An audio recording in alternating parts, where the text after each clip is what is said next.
6. 파리 인상파의 물결에 1. 그럼 지난번에 보낸 편지는 못 받아보았겠군? 다음날 아침 둘이 마주 앉아 롤빵과 커피를 들면서 태호가 물었다. 그런 것 같은데? 빈센트가 대답했다. 그 안에 뭐라고 썼는데? 내가 구필 화랑에서 승진했다는 뉴스. 이런 태호야.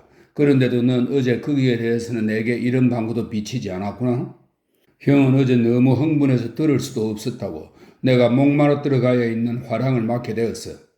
태호, 그거 굉장하구나. 너가 자신의 화랑을 갖게 되다니.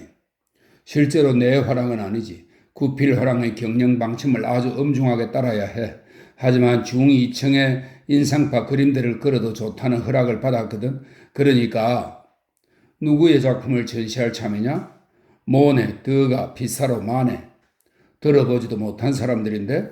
그렇다면 화랑에 와서 한번 오랫동안 잘 보아두라고?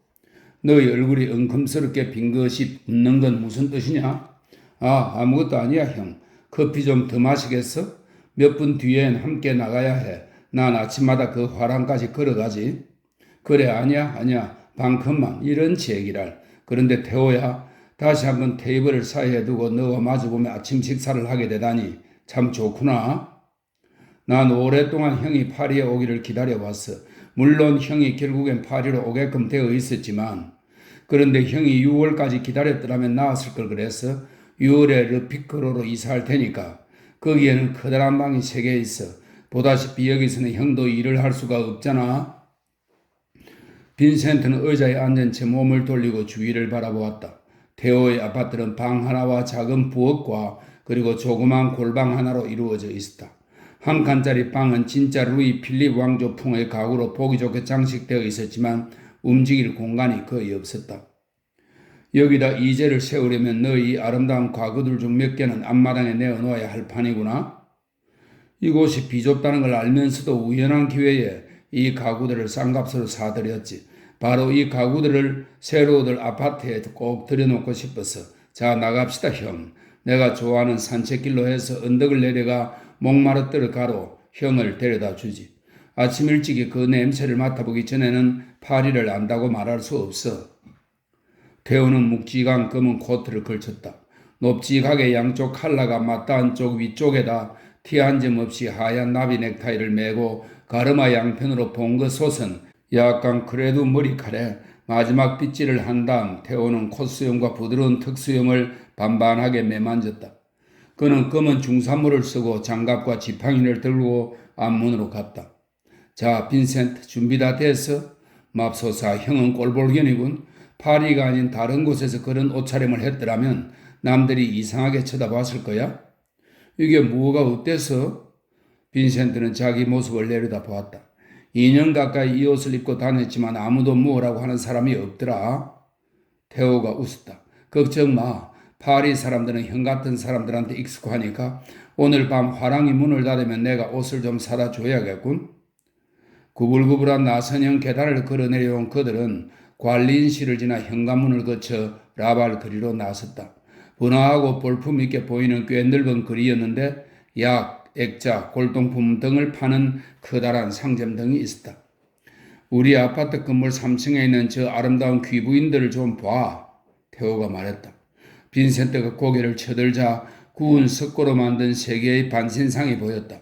첫 번째 반신상 밑에는 조각이라고 씌어져 있고 가운데 반신상 밑에는 건축, 마지막 것 밑에는 회화라고 씌어져 있었다. 어째서 회화가 저렇게 못생긴 계집이라고 생각했을까? 나도 몰라. 태호가 대답했다. 하지만 어쨌거나 형이 올바른 곳으로 오긴 온 거라고. 두 사람은 골동품점인 러비에 루앵을 지나쳤다. 거기가 바로 태호가 아파트에 있는 루이 필립 왕조풍의 가구를 샀던 곳이었다. 금세 그들은 목마르뜨르로 들어섰는데 거기에서부터 그들이 서 있는 언덕바지 위쪽으로 아름다운 모양을 이루며 구불구불 올라간 곳에 클리시가의 비트 목마르뜨르가 있고 반대로 언덕바지 아래쪽으로 내려가면 거기가 곧 파리의 심장부였다. 목마르뜨르는 아침 햇살과 잠에서 깨어나는 파리의 냄새와 카페에서 크루아상과 커피를 먹는 사람들과 하루의 장사를 시작하기 위해 문을 열고 있는 채소와 고기와 치즈를 파는 상점들로 가득했다. 그곳은 자그마한 가게들이 빽빽이 들어찬 붐비는 상인구역이었다.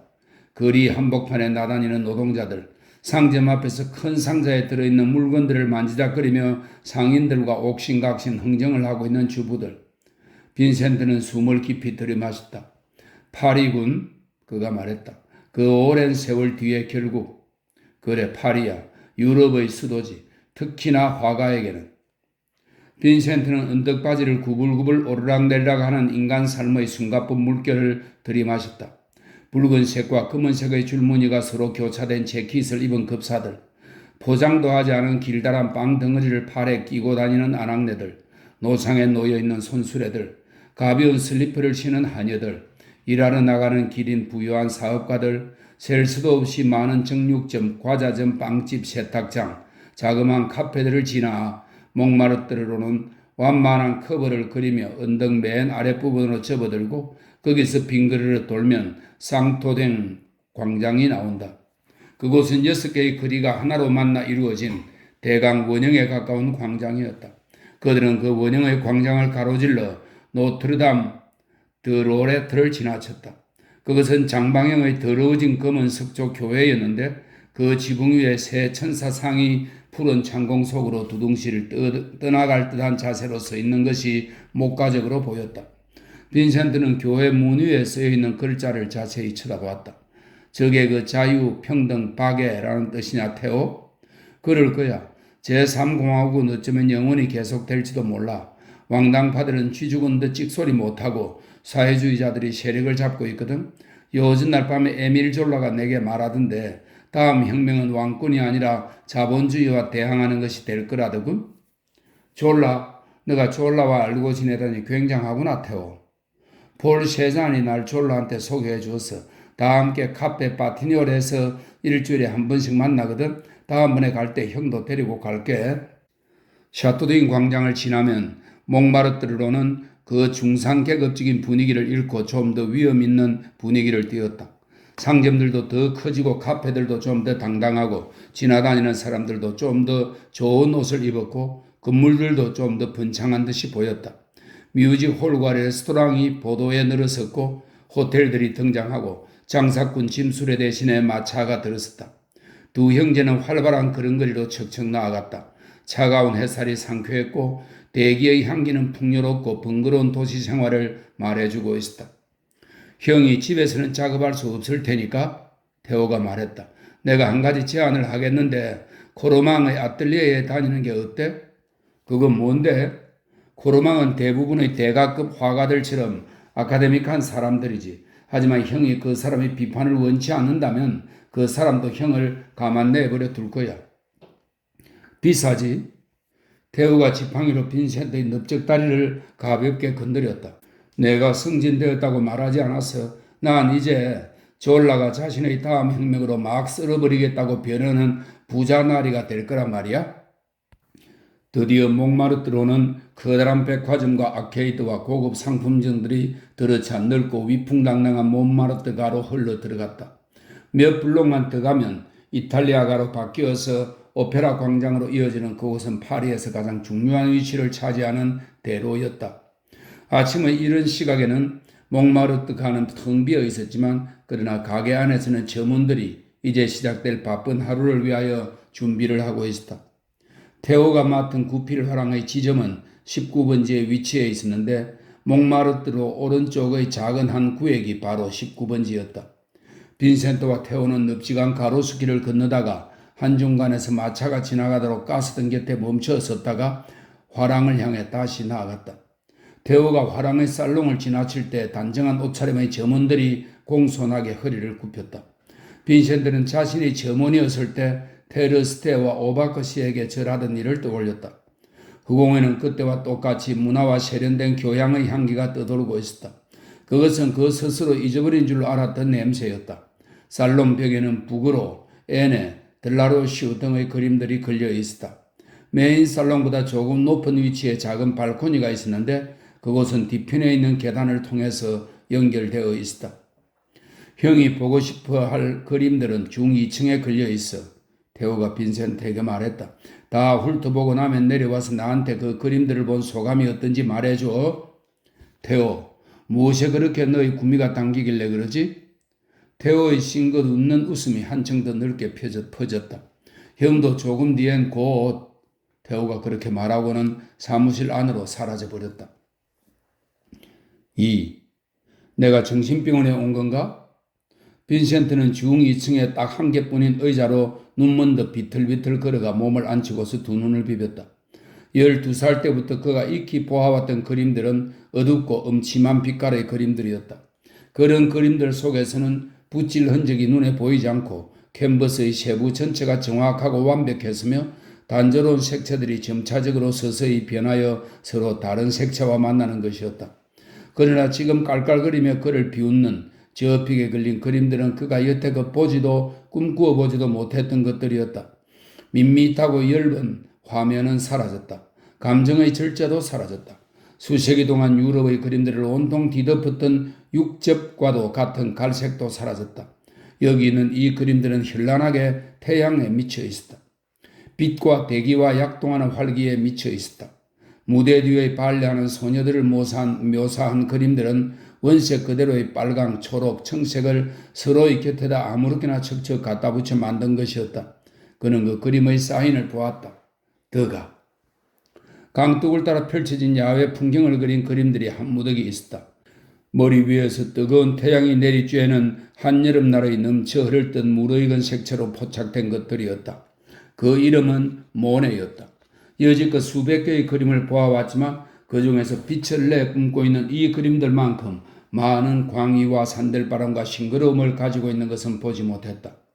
모네가 쓴 가장 어두운 빛깔도 네덜란드 전국의 미술관에서 볼 수 있는 가장 밝은 빛깔보다 12배쯤 더 밝은 것이었다. 붓의 움직임이 부끄럼도 없이 뚜렷이 드러났고 하나하나의 붓놀림이 확연하게 보이고 하나하나의 붓놀림이 자연의 리듬에 공명하고 있었다. 그림의 표면은 탐스럽고 풍부한 물감이 둥그랗고 묵직하게 덩어리져 있어서 두텁고 깊숙하게 보였으며 또한 그 덩어리진 물감 방울들도 고동치고 있는 것처럼 보였다. 빈센트는 한 남자의 그림 앞에 섰다. 모직 속 셔츠를 걸치고 작은 배의 키를 잡고 있는 그림 속의 사내는 일요일 오후를 즐기는 프랑스인 특유의 온 마음이 한 군데로 쏠린 듯한 열심스러운 표정을 가지고 있었다. 그의 아내는 곁에 소극적인 표정으로 앉아 있었다. 빈센트는 그 화가의 이름을 찾았다. 또 모네야? 그가 큰 소리로 중얼거렸다. 그 참 이상하군. 아까의 야외 풍경하고는 조금도 닮은 점이 없는데? 그는 다시 이름을 살펴보고는 자신이 잘못 보았다는 것을 알았다. 그 화가 이름은 모네가 아니라 마네였다. 그러자 마네의 풀밭 위의 식사와 올림피아에 얽힌 얘기가 그의 기억에 떠올랐다. 칼로 베어버리거나 침을 뱉지 못하도록 경찰이 그 작품들 주위에 줄을 메어놓지 않을 수 없었다는 얘기였다. 어떤 이유에서인지는 몰라도 마네의 그림이 그에게는 에밀 졸라의 소설을 연상시켰다. 거기에도 똑같은 맹렬한 진실 추구, 겁을 모르는 똑같은 통찰력, 겉으로는 아무리 추하게 보인다 할지라도 인물은 아름답다는 똑같은 감정이 있는 것 같았다. 그 기법을 자세히 조사한 빈센트는 마네가 색을 서서히 변화시켜가며 다른 색으로 바꾸는 것이 아니라 원색들을 서로의 바로 곁에 놓는다는 것을 알았다. 그리고 대부분의 세부 묘사들이 겨우 암시되는 정도에 그치며 색채와 선과 명암과 음영이 명확하고 정확하게 경계지어지는 것이 아니라 어른어른 흔들거리면서 서로 만나고 있다는 것을 알았다. 실제로 자연 속에서 어른어른 흔들리는 게 눈에 보이듯이 빈센트가 말했다. 마오베의 음성이 그의 귀에 들려왔다. 빈센트, 자네는 그래 선하나 똑똑하게 묘사할 수가 없다 말인가? 그는 다시 앉아서 그 그림들이 마음속에 새겨지도록 했다. 한참 후에 그는 저토록 완전한 그림의 혁명을 일으킨 간단한 수법 중에 하나를 갈파해냈다. 이 화가들은 자기들 그림을 대기로 단단하게 채워놓은 것이었다. 그리하여 저 살아서 움직이는 충만한 공기가 마침내 저 그림들 속에 나타나게 될 대상에게 무엇인가를 부여해 주는 것이었다. 정통주의자들에게는 공기란 존재하지도 않는다는 것을 그는 알고 있었다. 그들에게 그것은 다만 빈 공간일 뿐이며 거기에다 그들은 고정된 단단한 물체들을 배열할 따름이었다. 그러나 이 새로운 사람들은 그들은 공기를 발견했던 것이다. 빛과 산들바람과 대기와 태양을 발견했던 것이다. 그리고 그들은 모든 사물을 저 흔들려 퍼지는 유동체 속에 깃든 셀 수 없이 많은 힘들로 여과시켜 보았다. 이제 회화는 지금까지의 회화와 똑같은 것일 수 없다는 사실을 빈센트는 깨달았다. 사진기와 정통주의자들이 정확한 복사를 해주리라. 그러나 화가들은 자신들이 작업하는 것을 둘러싼 햇빛이 난무하는 대기와 그들 자신의 자연을 통해 모든 것을 여과시켜서 보리라. 이 화가들이 어떤 새로운 예술을 창조해냈다고 해도 과언이 아닐 것 같았다. 그는 비틀거림의 청개를 내려왔다. 테오는 메인 살롱에 있었다. 테오가 입술에 미소를 띠고 그에게 몸을 돌리더니 형의 얼굴을 유심히 살폈다. 어때 형? 그가 말했다. 오 테오. 빈센트가 심호흡을 했다. 그는 애써 말을 해보려 했지만 할 수가 없었다. 그의 두 눈이 날색에 중이층을 올려다보았다. 그는 휙 돌아서서 화랑에서 달려나가버렸다. 널찍한 가로수길을 걸어 올라가자 팔각형의 건물이 나왔고 그는 그것이 오페라좌임을 알아보았다. 석조 건물들의 협곡 사이로 강에 걸린 다리가 눈에 들어왔다. 그는 강을 향해 나아갔다. 그는 물가로 미끄러져 내려가 센 강에 손가락을 담갔다. 그리고 저 청동 기마상에는 눈길도 주지 않고 그대로 다리를 건너 레프트 뱅크의 미로와도 같은 거리를 헤치고 나아갔다. 그는 꾸준히 위로 올라갔다. 공동묘지를 지나 오른쪽으로 돌자 커다란 철도역이 나왔다.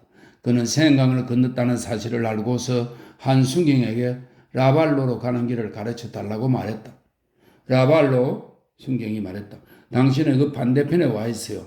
여긴 몽파르나스입니다. 이 언덕을 내려가 생강을 건너서 다시 몽마르트로로 올라가야 합니다. 수시간 동안 그는 자신이 어디로 가고 있는지 별로 상관치도 않고 온 파리를 비틀거리며 다녔다. 근사한 상점들이 늘어서 넓고 깨끗한 대로들도 있었고 지저분하고 더러운 뒷골목도 있었고 술집이 끝없이 늘어선 중산층의 거리도 있었다. 어쩌다 보니 그는 또다시 개선문이 있는 한 언덕 마루에 서 있었다. 거기서 동쪽으로는 가로수가 줄지어선 대로가 내려다 보였는데 그 도로 양편은 띠처럼 좁다란 공원지대로 둘러싸여 있고 도로의 끝과 만나는 커다란 광장에서 이집트풍의 오벨리스크가 서 있었다. 서쪽으로는 더 넓은 숲이 내려다 보였다. 오후 늦게서야 그는 겨우 라발로를 찾아냈다. 가슴 속에 느껴지는 무지근한 아픔도 극도의 피곤 때문에 마비되었다. 아파트로 들어간 그는 곧장 자신의 유화와 섭작품들을 묶어둔 곳으로 갔다. 그는 그것들을 모두 펼쳐놓았다. 그는 자신의 그림들을 뚫어지게 응시했다. 이럴 수가. 너무도 어둡고 삭막했다. 이럴 수가. 너무도 무겁고 생기 없이 죽어 있었다. 그는 오래전에 지나간 과거의 어느 세기 속에서 그림을 그려왔던 것이며 그리고 그 사실조차 알지 못했던 것이다. 땅거미가 질 무렵에 테오가 집으로 돌아와 보니 빈센트가 바닥에 멍하니 앉아 있었다. 테오가 형 곁에 무릎을 꿇고 앉았다. 방 안에 남아있던 마지막 장광마저 사라졌다. 테오는 얼마 동안 침묵을 지켰다. 형, 그가 말했다. 그 기분 나도 알아. 경악스럽겠지? 무시무시할 거야, 안 그래? 회화가 신성시해왔던 것들을 거의 다 내팽개쳐버린 거야? 빈센트의 상심한 작은 눈이 테오의 시선을 붙잡고 놓아주지 않았다. 테오, 어째서 나한테 얘기해주지 않았지? 왜 내가 모르고 있었느냐 말이야? 왜 날 더 일찍 이곳으로 데려오지 않았지? 넌 내가 6년이라는 긴 시간을 허송세월 하도록 내버려 두었어. 허송세월이라고? 말도 안 되는 소리. 형은 혼자서 고심하며 자신만의 기교를 이루어낸 거야. 형은 빈센트 반 고어처럼 그리게 되었고 그리고 세상의 다른 그 누구도 빈센트 반 고어처럼 그리지는 못해. 형만의 독특한 표현이 굳어지기 이전에 파리에 왔더라면 형은 파리에 딱 알맞는 틀에 갇혀버렸을 거야. 하지만 테오야, 난 어쩌란 말이냐? 이 쓰레기들을 봐라. 그가 어두운 색조의 큰 캔버스 하나를 발로 걷어차자 캔버스가 푹 찢어졌다. 모두 죽어 있어. 아무런 가치도 없어. 어떻게 해야 하느냐고 나한테 물었지? 내가 말해주지. 형은 인상파들한테서 빛과 색채를 배워야 해. 그것만큼은 그들한테 빚을 질 수밖에 없어. 그러나 그 이상은 안 돼. 그 사람들을 모방해서는 안 돼. 휩쓸려 처박히지 말아야 해. 파리의 아가리에 삼켜지지 않도록 해야 해. 하지만 테오야, 난 모든 걸 하나부터 열까지 배워야만 하지 않느냐? 내가 하는 것은 전부 잘못되었으니. 형이 보는 건 전부 오라. 단지 빛과 색채만이. 형은 보리나주에서 연필을 잡았던 때부터 인상파였던 거야. 형이 그린 그림을 봐요. 형의 붓자국을 보라고. 만에 이전에는 어느 누구도 이렇게 그리지 않았어. 형이 그린 선을 봐요. 제대로 정확하게 그린 선이 하나도 없다고 말해도 될 정도야. 형이 그린 얼굴들과 나무들과 들판 가운데 인물들을 봐요. 그게 형이 느낀 인상들이라고. 거칠고 불완전한 것이긴 하지만 그러나 형의 독자적인 개성을 통해 여과된 것들이야. 그게 바로 인상파라는 의미지. 다른 사람들과 똑같이 그리지 않는 것, 규칙과 규정의 노예가 되지 않는다는 것이 형은 형 세대의 사람이야. 형도 인상파란 말이야. 형이 그걸 좋아하든 좋아하지 않든 간에. 아, 태호, 좋아하고 말고. 형의 작품은 이곳 파리의 중요한 젊은 화가들 사이에 알려져 있어. 아, 물론 그들의 그림이 팔리는 건 아니지만 중요한 실험을 시도하고 있는 화가들이지.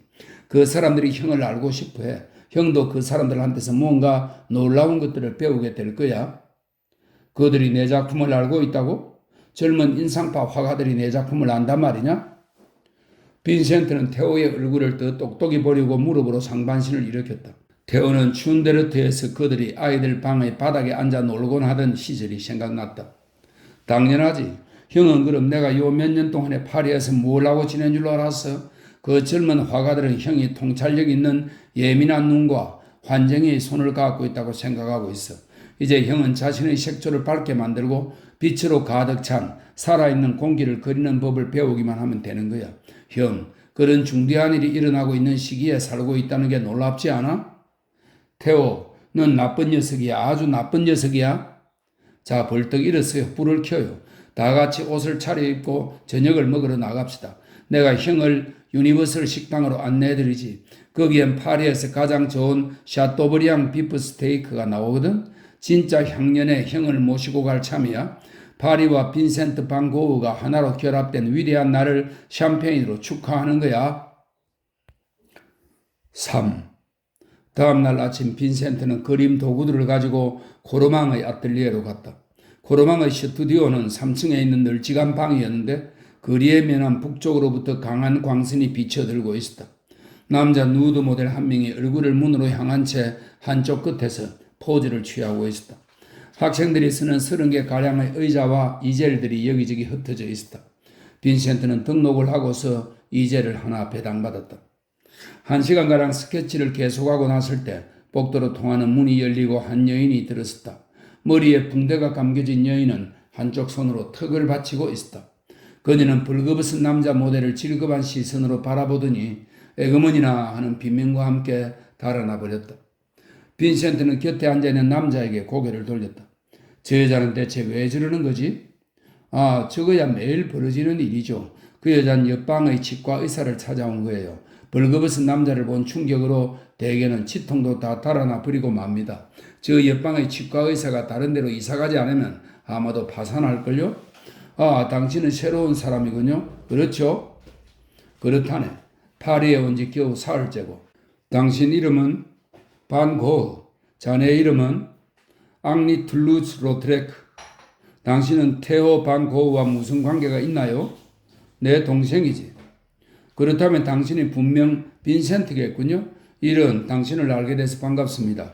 당신 동생은 파리에서 가장 훌륭한 화상이죠. 젊은 화가들한테 기회를 주는 사람은 그 사람밖에 없으니까요. 그뿐만 아니라 우리 같은 사람들을 위해 싸우기도 하죠.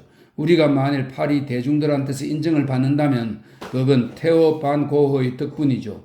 대단히 훌륭한 인물이라고 우리 모두가 생각합니다. 나 역시 그렇다네. 빈센트는 그 남자를 자세히 바라보았다. 로트레크는 눌려 짜부라진 듯한 머리통을 가지고 있었다. 코, 입술, 턱 등 얼굴 부분이 그 납작한 머리에서 툭 튀어나와 있었다. 몹시도 까만 턱수염이 달려 있었는데 묘하게도 아래 방향으로 자라나는 게 아니라 턱에서 앞으로 뻗쳐 자라나는 것이었다. 뭐 때문에 코르망의 아틀리에 같은 지긋지긋한 곳으로 왔죠? 로트레크가 물었다. 스케치할 장소를 구하지 않으면 안 됐기에. 그런데 당신은? 우라질 누가 알아요? 난 지난달에 몽마르트 위에 있는 사창가에서 살았는데 거기 여자들을 그렸죠. 그게 진짜 일이었지. 아틀리에에서 스케치한다는 건 어린애 장난에 지나지 않아요? 그 여자들을 그린 그 스케치를 보고 싶군? 정말로 보고 싶습니까? 물론 당연하지 않을까? 내가 댄스홀의 여자들이나 광대나 매춘부들을 그린다고 해서 사람들은 대개 내가 미쳤다고들 생각하죠. 하지만 거기서야말로 진짜 인간들을 발견할 수 있지요. 아네, 나도 헤이그에서 그런 여자와 살았지. 좋습니다. 역시 이 방고 가문은 그럴듯하단 말이야. 모델을 그린 스케치들을 좀 보여주겠어요? 모두 가져가 보게. 4장을 그렸지. 로트레크는 얼마 동안 그 스케치를 바라보다가 이었고 말했다. 당신과 나는 서로 어울리겠는걸요? 생각하는 게 서로 비슷하니까. 코르망에게 벌써 이걸 보였나요? 아니, 이걸 보이면 당신은 여기서 끝장날 겁니다. 그의 비평에 관한하는 그렇다는 얘기죠. 그가 요즘날 나한테 로트레크, 자넨 과장해. 언제나 과장하고 있단 말이야. 군의 스케치에 보이는 선 하나하나가 모두 캐리커처야? 라고 말하잖아요. 그럼 자넨 이렇게 대꾸했겠군? 그건 코르망 선생님, 캐리커처가 아니라 인간입니다. 로트레크의 바늘 끝처럼 날카로운 검은 눈에 호기심에 찬 눈빛이 어렸다. 활락가의 여자들을 그린 내 그림을 아직도 보고 싶습니까? 물론 그렇고 말고. 그럼 가죠. 이곳은 아무래도 시체실에 지나지 않으니까. 로트레크는 굵고 똥똥한 목과 튼튼한 어깨와 팔을 가지고 있었다. 그런데 그가 일어섰을 때 보니 이 새로 사귄 친구는 절름발이었다. 몸을 세운 로트레크의 키는 앉아 있을 때보다 크지 않았다. 앞으로 딱 벌어진 단단한 그의 상체는 허리 부분에 이르러 역삼각형의 꼭지점을 만들고 거기로부터 갑자기 보잘것없이 쪼그라든 두 다리로 푹 주저앉았다. 지팡이에 무겁게 몸을 의지한 로트레크와 함께 둘은 클리시 거리를 걸어 내려갔다. 아주 조금 걷다가 매번 멈춰 쉬면서 로트레크는 상당히 세워진 두 건물 가운데의 어느 아름다운 선을 가리키곤 했다. 물냉루즈에 딱 한 블록 못 미친 곳에서 그들은 방향을 꺾어 비트 목마르트로 올라갔다.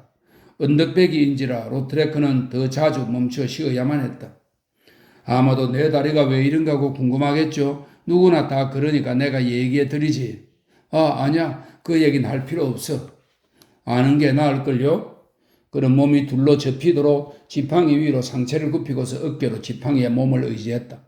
난 부수지기 쉬운 뼈를 갖고 태어났죠. 12살 때 댄스 플로어에서 미끄러져 오른쪽 넓적다리 뼈를 부러뜨렸고 이듬해엔 도랑에 빠져 왼쪽 뼈를 부러뜨렸죠. 그때 이후로 내 두 다리는 1인치도 더 자라지 않은 겁니다. 그 때문에 자넨 불행해졌겠군? 아니요. 내가 정상적인 인간이었더라면 결코 화가가 되지 못했을 테니까. 내 아버지가 톨루즈 백작이죠. 서열상 내가 그 자기를 이어받게 되어 있었는데 그를 마음만 있었더라면 난 사령장을 손에 쥐고 프랑스 왕과 나란히 말을 달릴 수도 있었을 겁니다. 물론 프랑스 왕이라는 게 있다면 그렇다는 말이지만 하지만 제기랄 화가가 될 수 있는데 뭘 하러 백작이 되겠어요? 그래, 백작들의 시대는 끝난 것 같아. 이젠 또 올라가 볼까요? 드가의 아틀리에가 이 골목 바로 아래에 있는데 드가가 발레하는 여자들을 그리고 내가 물냉루즈의 여자들만 그린다고 해서 사람들은 내가 드가의 작품을 모방하고 있다고 말하지만 젠장 좋을 대로 떠들라지. 여기가 내가 사는 곳이죠. 풍텐로 19번지의 2. 난 1층에 살아요. 짐작했겠지만. 그는 문을 휙 열어젖히고 절을 하는 신용을 하면서 빈센트를 안으로 맞아들였다. 혼자 살아요? 그가 말했다. 앉죠. 당신이 앉을 만한 자리를 찾을 수 있을까 모르겠지만 빈센트는 주위를 둘러보았다. 수많은 캔버스 위에 액자에다 이젤에다 삼각 글상에다 디딤대에다 돌돌 말아놓은 캔버스 덮는 천 커다란 테이블 2개가 아틀리에를 꽉 채우고 있었다. 2개의 테이블 중 하나에는 진귀한 포도주병과 갖가지 빛깔의 리큐어가 든 유리병들이 얹혀 있었다. 다른 테이블에는 댄스들의 드신과 가발과 낡은 책과 여자들의 드레스, 장갑, 스타킹, 음란한 사진들, 그리고 귀중한 일본 목판화들이 쌓여 있었다. 이 모든 잡동사니 가운데에 로트레크가 앉아서 그림을 그릴 수 있는 자리가 딱 한 군데밖에 없었다. 왜 그래요, 방고? 그가 물었다. 앉을 자리를 못 찾았군. 그 바닥에 있는 잡동사니들을 밀어붙이고서 그 의자를 창 쪽으로 가지고 와요. 저 집안엔 27명의 여자가 있는데 난 그 여자들 하나하나와 함께 잤죠. 한 여자를 이해하려면 반드시 그 여자와 자야 한다는 내 의견에 동의하지 않습니까? 동의하지. 여기에 그 스케치들이 있어요. 카푸신가에 있는 한 화상한테 이것들을 가지고 내려갔는데 글쎄 그 화상이 한다는 소리가 당신은 어째서 추한 것에 그렇게 병적인 집착을 보이는 거요? 왜 언제나 제일 더럽고 부도덕한 것만 그리지요? 이 여자들은 혐오감을 일으켜요. 몹시도 혐오감을 일으킨다고. 방탕과 사악함이 이 여자들 얼굴 전체에 씌어 있지 않소? 이게 바로 모든 아트라는 의미요. 추악함을 만들어내는 게 당신 같은 화가들은 눈이 멀어서 이 세상의 찌꺼기밖에 볼 수 없나 보지? 라고 하지 않소? 그래서 내가 말했죠. 죄송합니다만 그만하시죠. 속이 메석메석해지는 것 같아서. 그리고 당신은 이 아름다운 카페에서다 온통 토해놓고 싶진 않으니까요. 라고 말했죠. 광선이 충분합니까? 한잔하죠. 뭘 좋아하는지 말해봐요. 당신이 원할 만한 것이라면 내가 다 가지고 있을 테니까. 그는 잽싼 움직임으로 의자와 테이블과 둘둘 말아놓은 휘장 사이를 쩔뚝쩔뚝 돌아다니면서 술을 한잔 따라주고 그에게 건네주었다. 추함을 위하여 건배, 방고, 그가 외쳤다. 추함이 아카데미시언들에게 절대 감염되지 않기를. 빈센트는 술을 한 모금씩 마시면서 몽마르트의 한 깔보집의 여자를 그린 로트레크의 27개의 스케치들을 바라보았다. 그는 로트레크가 자기 눈에 보이는 대로 묘사해 놓았음을 깨달았다. 그것들은 도덕적 자세나 윤리적 해석이 들어있지 않은 지극히 객관적인 초상들이었다. 그 여자들의 얼굴 위에다 로트레크는 불행과 고통, 무감각한 욕망과 쌍스러운 활락과 정신적 허탈을 포착해 놓았다. 자네 농부들의 초상을 좋아하나 로트레크?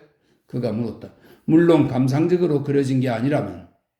나는 농부들을 그리거든. 그런데 이 여자들 역시 농부라는 생각이 문득 떠올라서 살을 가꾸는 사람들이지. 말하자면 흙과 삶, 그건 똑같은 한 가지 원료로 이루어진 서로 다른 두 개의 형태일 따름일세. 안 그런가? 그리고 이 여인들은 생명을 만들어내기 위해 일구지 않으면 안 되는 삶, 인간의 삶을 경작하는 사람들이지. 이건 훌륭한 작품일세. 자네 말할 가치가 있는 것을 말해놓은 것일세. 그럼 당신은 그게 추악스럽다고 생각지 않나요? 이 그림들은 진실하고 투철한 삶의 기록들이세. 그리고 그게 바로 가장 고귀한 종류의 아름다움일세. 안 그런가? 자네가 이 여인들을 이상화시켰거나 감상적으로 처리했더라면 거기엔 분명 비열한 거짓이 섞였을 테니까. 자네 그림들은 추악하게 보였을 걸세.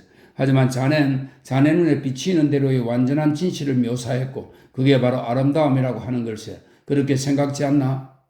아, 하나님, 왜 이 세상엔 당신 같은 사람들이 좀 더 많지 않은지 모르겠군. 자, 한 잔 더 마셔요. 그리고 그 스케치들을 마음껏 보고 가지고 싶은 만큼 가져가요. 그는 한 캔버스를 햇빛에 비춰들고 보면서 잠시 마음속으로 곰곰 생각하다가 이었고 큰 소리로 외쳤다. 도미에, 이 그림은 도미에를 연상시키는군. 로트레크의 얼굴이 환해졌다. 그래요, 도미에죠. 가장 위대한 화가죠. 무언가를 내게 가르쳐준 사람이 있다면 단 한 사람, 그 사람밖에 없어요. 아, 그 사람의 정화할 수 있는 능력이란 얼마나 엄청난 건지. 하지만 대상을 정화하는데 뭐하러 그 대상을 그릴까? 내 경우엔 오직 내가 사랑하는 것만을 그리는데 모든 위대한 예술은 정으로부터 솟아나는 겁니다. 아, 이제 보니 당신은 고갱의 그림에 그렇게 경탄하고 있군요. 누구의 그림이라고? 폴 고갱, 그 사람 알지요? 모르는데. 그럼 꼭 알아야 해요. 그 그림은 마르티니크 섬의 원주민 여자를 그린 거죠. 고갱이 얼마 동안 그 섬에 나가 있었거든요. 그 사람은 원시적인 것으로 돌아가자는 주제에 완전히 미쳐 있긴 하지만 굉장히 뛰어난 화가죠. 아내와 아이들 3명이 있고 정권 거래소에서 1년에 3만 프랑씩 굴러들어오는 자리를 차지하고 있었지요. 그 중에서 15,000프랑 상당의 그림들을 피사로 만에 시들레한테서 사들였었고요. 그 사람은 결혼식 날에 자기 아내의 초상화를 그려줬는데 그의 아내는 그걸 대단히 흡족스러운 아름다운 행위로 생각했답니다. 고갱은 일요일마다 그림을 그렸죠. 왜 알지요? 정권거래소 미술클럽이라는 것? 한 번은 그가 마네에게 자기가 그린 그림을 하나 보여줬더니 마네가 썩 좋다고 말했다죠. 그래서 고갱이 전 아마추어에 불과한걸요? 하고 대답하니까 마네가 그렇지 않소. 아마추어라는 건 없어요. 단지 나쁜 그림을 그리는 사람들이 있을 따름이요. 라고 말했답니다. 그 말 한마디가 마치 물타지 않은 화주처럼 고갱을 취하게 만들어버렸고 그 이후로 고갱은 그 술에서 절대 깨어나지 못했지요. 그래서 정권거래소의 직장을 그만두고 저축해놓은 돈으로 루앙에서 1년가량 가족과 함께 살다가 결국엔 처자식을 스톡홀름에 있는 아내의 친정집으로 보내버렸죠. 그 이후로 이럭저럭 임시 변통으로 간신히 굶지는 않고 지낸답니다. 재미있는 사람 같군? 그 사람과 만날 땐 조심해야 해요. 그 사람은 자기 친구들을 괴롭히기를 좋아하니까. 그런데 내가 당신을 물랭루즈와 엘리제 몽마르트로 안내할 하는데 어때요? 거기 여자들은 내가 다 알죠. 여자 좋아해요, 방구? 여자랑 자는 걸 좋아하냐 말입니다. 어때요? 조만간에 한번 술 마시며 하룻밤을 보내볼까요? 좋고 말고. 좋았어. 그런데 이젠 코르망의 아틀리에로 돌아가야 할 것 같군요. 가기 전에 한 잔 더? 그렇죠. 그래. 자, 딱 한 잔만 더. 그러면 병이 마저 다 비워질 테니까. 아, 조심해요. 저 테이블을 쓰러뜨릴 뻔했네. 괜찮아요. 괜찮아. 일하는 여자가 다 치워놓을 테니까 이 집에서 곧 이사 가야겠어요. 난 부자죠. 나를 이 세상에 찔름발로 내놓았다고 자기를 저주할까봐 내 아버지는 내가 해달라는 대로 다 해주거든요. 한 군데서 다른 곳으로 이사 갈 때면 난 아무것도 안 가지고 오직 내 작품만 갖고 갑니다. 빈 아틀리에를 빌리고 나서 모든 걸 다시 하나씩 사들이죠. 그러다가 숨이 막히기 시작할라 치면 또다시 옮기고. 아참, 그런데 어떤 종류의 여자를 좋아해요? 금발? 빨강머리? 아, 그걸 일부러 잠글 필요 없어요. 저것 좀 봐요. 철 지붕들이 물결처럼 클라시가로 내려가는 모양이 뭐랄까. 검은 태양 같잖아요? 아, 이런 젠장. 당신한테는 내가 이렇게 위선을 부릴 필요가 없겠군요. 내가 이렇게 지팡이에 몸을 기댄 채 아름다운 풍경들을 가리켜 보이는 것은 내가 빌어먹을 절름발이라서 한 번에 겨우 몇 발자국씩밖에 걸을 수 없기 때문이죠. 하지만 뭐 사람들 모두가 어떤 면에서는 다 절름발이라고 할 수 있으니까. 자, 이젠 갑시다. 4. 너무도 쉬워 보였다. 낡은 팔레트를 던져버리고 밝은 빛깔의 그림 물감들을 사서 인상파들처럼 그리기만 하면 되었다. 그러나 첫날 실험 삼아 해본 끝에 빈센트는 놀라기도 했고 조금 화가 나기도 했다. 둘째 날이 끝났을 때는 당황했다. 당황이 이번에는 분함과 분노 그리고 두려움으로 이어졌다. 그 주일이 끝날 무렵엔 그는 치솟는 사나운 격분에 사로잡혀 있었다. 이미 몇 달인지도 모를 세월 동안 힘겹게 유화를 실험해 왔는데도 그는 아직도 풋내기였던 것이다. 그의 캔버스는 어둡고 침침하고 끈끈해 보였다. 코르망의 아틀리에에서 빈센트 옆에 앉아있는 로크레트는 그가 연신 욕설을 퍼부어대면서 물감을 칠하는 캔버스를 주의 깊게 바라보았지만 조언을 하는 일은 삼갔다. 그 일주일이 빈센트에게 고된 것이었다면 테오에겐 천배나 더 지독한 것이었다. 테오는 원래 온화한 몸가짐과 고상한 생활 습관을 가진 온건한 사람이었다. 그는 옷차림이나 예의 범절에도 가정이나 사업 장소에서도 꽤 까다로운 사람이었다. 그는 빈센트가 가지고 있는 난폭스러운 활력과 힘은 아주 조금밖에 가지고 있지 않았다. 라발로에 있는 그들의 작은 아파트는 허약한 루이 필립 왕조풍의 가구들과 함께 겨우 테오 혼자 살기에 족한 크기였다. 그런데 그 첫 번째 주일이 끝날 즈음엔 빈센트가 이미 그곳을 완전히 고물상으로 만들어버렸다.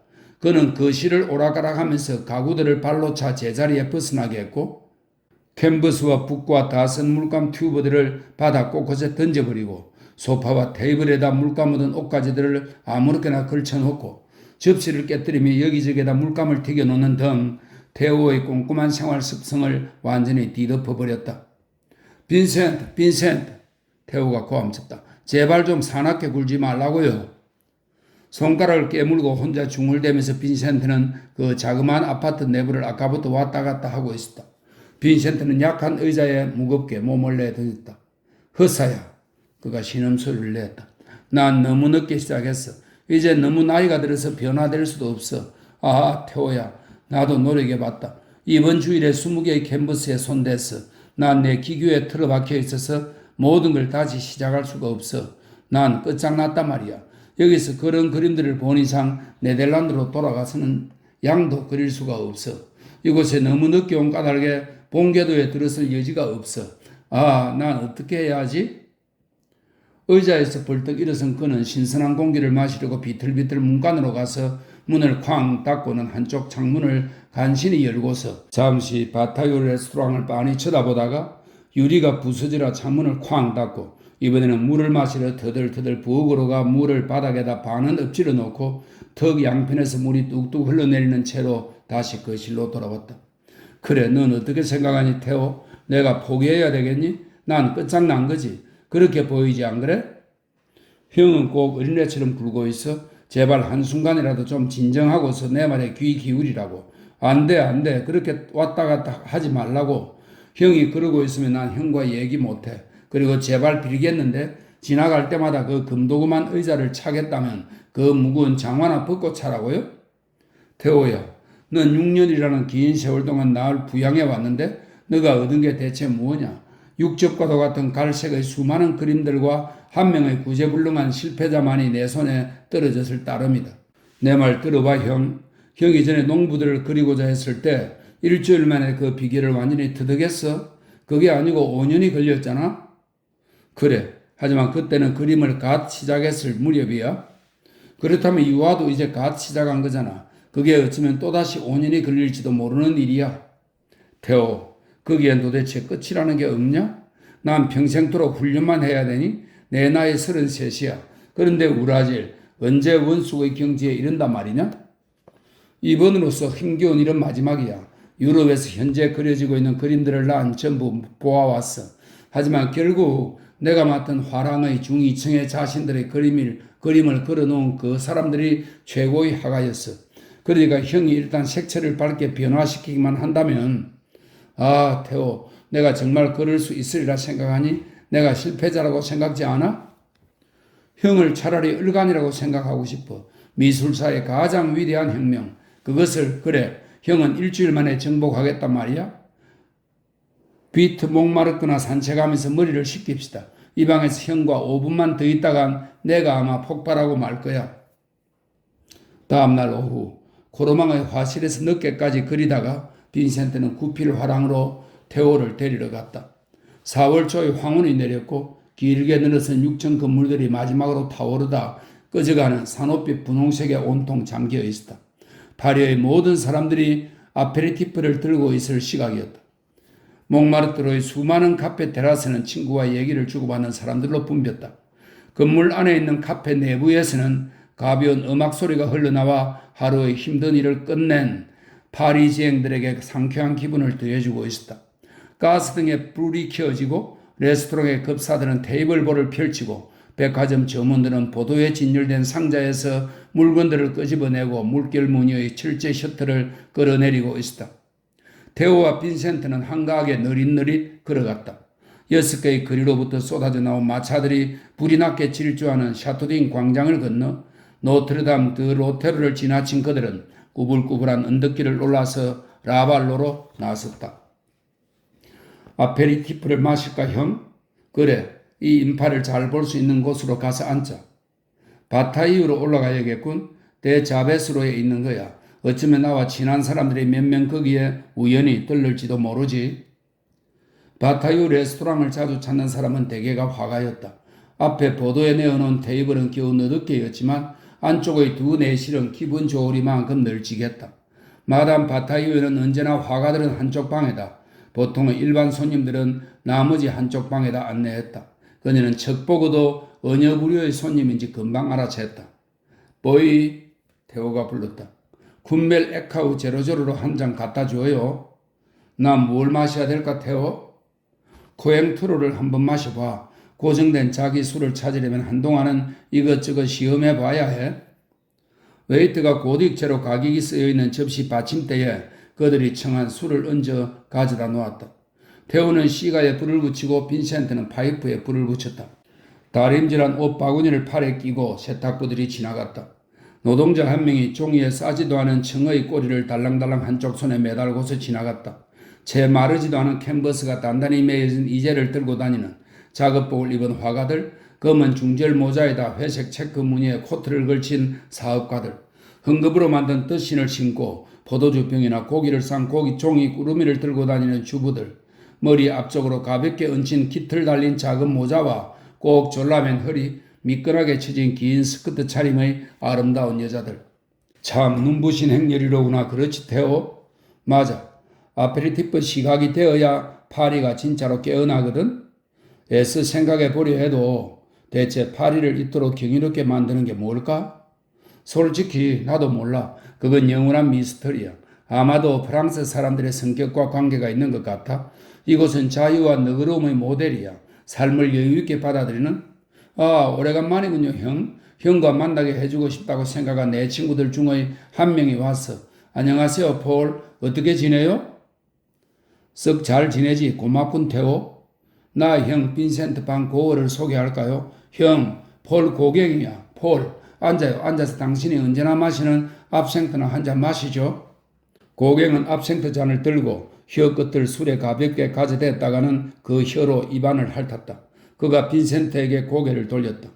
파리가 마음에 드시오 반고엇이? 썩 마음에 듭니다. 그 참 이상하군. 하긴 그런 사람들도 들어있지. 그런데 나로서는 내가 본 파리는 거대한 쓰레기통이요. 문명이라는 쓰레기로 꽉 찬. 나 아니 코행트로가 별로 좋지 않은데 태호. 뭔가 다른 걸로 좋은 것 없겠니? 압생트를 한번 마셔보시오 반고엇이. 고갱이 끼어들었다. 예술가들이 마실 만한 술은 이것밖에 없으니까. 어떻게 할까 태호? 왜 나한테 물어? 형 좋을 대로 해. 어이 보이. 이분한테 압생트 한 잔. 폴. 오늘은 당신이 좀 기분이 좋은 모양인데요. 무슨 일이에요? 그림을 하나 팔았나요? 그따위 지저분한 일이 아닐세 태호. 뭐냐 하면 오늘 아침에 아주 재미있는 경험을 했거든. 태호가 빈센트에게 눈짓을 보냈다. 그 얘기를 들려주시죠 폴. 보이 고갱씨에게 압생트 한 잔 더. 고갱은 새로 넣은 압생트에다 혀끝을 담갔다가 그 혀로 입안을 축이고 나서 이었고 얘기를 시작했다. 자네 앵파스 프레니에라고 하는 막다른 골목을 알고 있나? 내 포르노로의 면에 있는 곳 말이야. 글쎄 오늘 새벽 5시에 마부의 아내인 푸렐 아주머니가 비명을 내지르는 소리가 들리지 않겠나? 사람 살려 내 남편이 목을 매달았어 하고 말일세. 잠자리에서 뛰치 일어나 바지 가랑이를 꿰 입고서 그놈의 예절이란. 아래층으로 달려 내려가 나이프를 움켜잡고 줄을 잘라버렸지. 그 사내는 죽어 있었어. 하지만 몸은 아직 따뜻하고 여전히 뜨거웠어. 내가 그 사내를 침대로 옮겨 놓으려 했거든. 그런데 푸렐 아주머니가 관둬요. 경찰이 올 때까지 기다려야 해요. 라고 말하지 않겠나? 내가 사는 집 반대편으로 약 15야드에 걸쳐 시장에 내다 파는 채소와 과일을 심은 밭이 나 있는데 그 밭을 가꾸는 사람한테 내가 캔틀로프 있어? 하고 외치니까 그 사람이 물론 있죠. 선생님 잘 익은 게 있습니다. 그러더군. 그래서 나는 아침 식사로 캔틀로프 참외를 먹으면서 목매달아 죽은 그 마부 사내에 관해선 눈꽃만큼의 생각도 떠올리지 않았네. 보다시피 살아있다는 건 좋은 일일세. 독이 있으면 해독제가 있는 법이고 바깥에서 같이 점심을 하기로 초대를 받았거든. 그래서 가장 좋은 셔츠를 골라 입으면서 나는 함께 점심할 사람들을 오싹하게 만들어줄 기대에 부풀어 있었지. 그런데 내가 그 목매달아 죽은 사람 얘기를 하니까 그 사람들 모두가 아주 태연하게 싱글싱글 웃으면서 그 사내가 목매달아 죽은 그 밧줄 한 토막을 좀 달라고 나한테 그러지 않겠나? 빈센트는 폴 고갱을 자세히 쳐다보았다. 고갱은 원시인과도 같은 검은 머리칼이 달린 커다란 머리통을 가지고 있었고 왼쪽 눈가로부터 오른쪽 입가로 힘차게 내리뻗은 뭉툭한 코를 가지고 있었다. 툭 튀어나온 편도 모양의 커다란 두 눈에는 강렬한 우수가 담겨 있었다. 눈 위와 눈 아랫부분에서 붉어져 나온 뼈대가 길쭉한 뺨으로 이어져 내려와 널따란 턱뼈와 만나고 있었다. 고갱은 위압적인 난폭한 활력을 가진 거한이었다.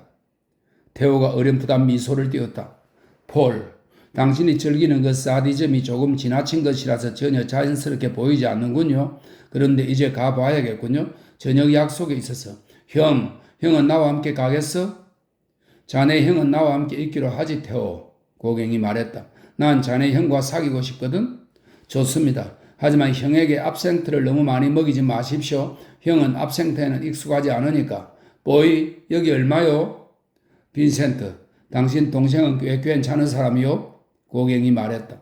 아직은 보다 젊은 화가들의 그림을 전시하기 두려워하고 있지만 하긴 그것도 발라동이 태호를 억누르고 있으니까 그렇겠지만 왜요? 태호는 중2층 발코니에다 모네, 시슬레, 피사로 마네의 그림을 걸어놓고 있던데 그건 사실이지만 하지만 쉐라의 그림들은 어디에 있단 말이요? 그리고 고갱의 그림은 세잔과 톨루스, 로크레크의 것들은 그 외의 다른 사람들도 이제 점점 나이 들어가고 그들의 시대도 지나가고 있어. 아, 그럼 톨루즈 로크레크를 알고 있군요. 앙리? 물론이요. 누군들 그를 모르겠소. 그 사람은 몹시 근사한 화가이긴 하지만 미친 사람이요.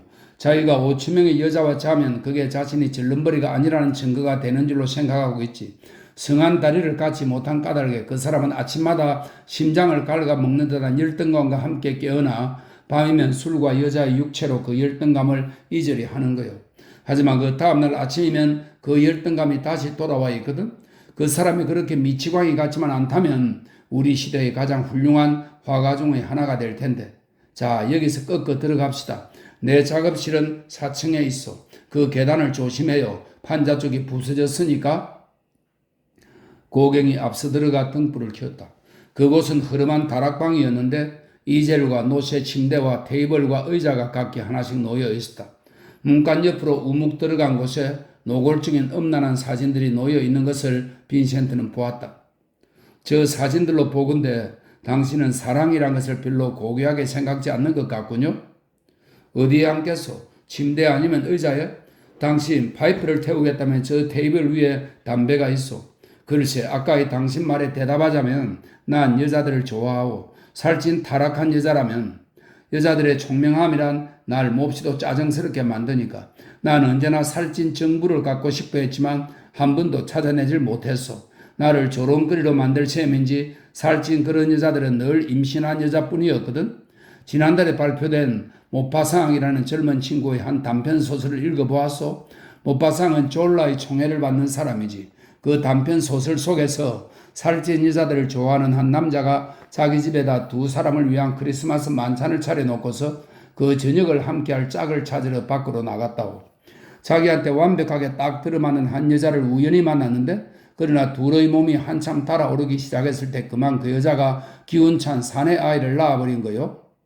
하지만 그런 거야 사랑이라는 것과는 별 관계가 없지 않을까요, 고갱? 건장한 한쪽 팔뚝을 베개 삼아 침대 위에 길게 누운 고갱은 페인트를 칠하지 않은 천장 스카레에다 자욱한 담배 연기를 뿜어 올렸다. 내가 아름다움에 잘 넘어가지 않는다는 게 아니라 내 본 정신이 그런 걸 조금도 갖고 있지 않으려 한다는 얘기요. 당신도 그렇게 파악했겠지만 난 사랑이란 것을 몰라요. 당신을 사랑합니다 라고 말하다간 이빨이 모조리 부러질 것만 같소. 하지만 아무런 불만도 없다오. 예수식으로 말하자면 살은 살이고 정신은 정신일 뿐이지. 그 덕분에 조그만 액수의 돈으로 내 살을 만족시킬 수 있고 따라서 내 정신은 평온하게 있을 수 있는 것이요. 당신은 분명 그 문제를 가볍게 넘겨버리고 있군요. 아니요. 어떤 여자와 잠자리에 드느냐 하는 것은 절대 가벼운 문제가 아니지. 쾌락을 느끼는 여자와 함께라면 난 2배의 쾌락을 느낄 테니까. 하지만 나로서는 차라리 아무런 의미도 없는 외면적인 행동만을 취하겠소. 내 감정이 얽혀들지 않도록 말이요. 난 감정은 그림을 위해 남겨놓고 있어. 나도 최근엔 그런 견해에 이르게 되었지요. 아니 고맙습니다. 더 이상의 압생트는 견뎌낼 수 없을 것 같아서. 아니요 전혀. 계속하시지요. 내 동생 태호는 당신 작품을 높이 평가하고 있던데요. 당신의 습작 스케치들을 좀 봐도 될까요? 고갱이 침대에서 벌떡 일어났다. 그건 안 되겠어. 나의 습작 스케치들은 개인적인 은밀한 것들이요. 나의 편지와 마찬가지로. 하지만 내 유아들은 보여줄 수 있지. 그렇게 내도 이 정도의 광선 속에서는 잘 볼 수 없을 텐데 글쎄 좋소. 당신이 그렇게 고집한다면. 고갱은 무릎을 꿇고서 침대 밑에서 한 무더기 쌓아놓은 캔버스들을 꺼냈다. 그는 그것들을 테이블 위에 압생트 병에 기대어 하나씩 차례로 세워 보였다. 빈센트는 무언가 비상한 것을 보게 되리라 대비하고 있었는데 그러나 그는 고갱의 작품에서 무언가 한데 얻어맞은 듯한 경악의 느낌만을 받았다. 그가 본 것은 태양빛에 흠뻑 잠긴 혼란스러운 색조의 그림들이었다. 어느 식물학자도 찾아내지 못할 그런 수목들. 퀴비에는 프랑스 박물학자로서 고생물학을 창시한 인물입니다. 퀴비에도 감히 그런 존재를 생각해보지 못한 이상한 짐승들, 오직 고객만이 창조해낼 수 있는 인간들, 화산에서 솟구쳐 흘러나온 것 같은 바다, 그 어느 신도 살 수 없는 하늘, 원시적인 소박한 눈 뒤에 무한한 신비를 간직하고 있는 어색하고 딱딱한 모습의 원주민들, 분홍과 보라와 떨리는 붉은 빛깔로 활활 타오르는 꿈길 같은 캔버스, 야생의 식물과 동물이 태양의 열기와 빛과 더불어 폭발하는 순전히 장식적인 화려한 풍경. 당신도 로트레크와 같군요. 빈센트가 중얼거렸다. 당신은 정오하고 있어요. 온 힘을 다해 정오하고 있어요. 고갱이 웃었다. 내 그림을 어떻게 생각하고 빈센트? 솔직히 말해서 나 모르겠군요. 좀 시간을 두고 생각해 봐야겠어요. 다시 와서 당신 작품을 또 봐도 되겠죠? 당신 좋을 대로 와보시오. 오늘날 파리에서 내 그림만한 정도의 그림을 그리는 젊은 화가는 딱 하나밖에 없어. 그건 조르주 쉐라지. 그 사람 역시 원시를 쫓고 있어. 파리의 나머지 바보들은 죄다 문명화되었어. 조르주 쉐라? 빈센트가 물었다. 그런 사람에 관해서 못 들어본 것 같은데? 맞아, 못 들어봤을 거요. 파리에서 그 사람의 그림을 전시하려는 화상은 단 한 명도 없으니까. 하지만 그래도 그 사람은 위대한 화가라오. 그 사람을 만나보고 싶군요. 이따가 내가 당신을 데려다 드리지. 저녁을 먹고 보리앙으로 가는 게 어떻겠소? 돈 좀 가지고 있어? 내겐 겨우 2프랑 정도밖에 없는데 이 압생트 병을 가지고 가는 게 좋겠군. 당신 먼저 나가지. 당신이 계단을 반쯤 내려갈 때까지 내가 등불을 들고 있을 테니까. 안 그러면 당신 모가지가 부러질지도 모르니까 말이요.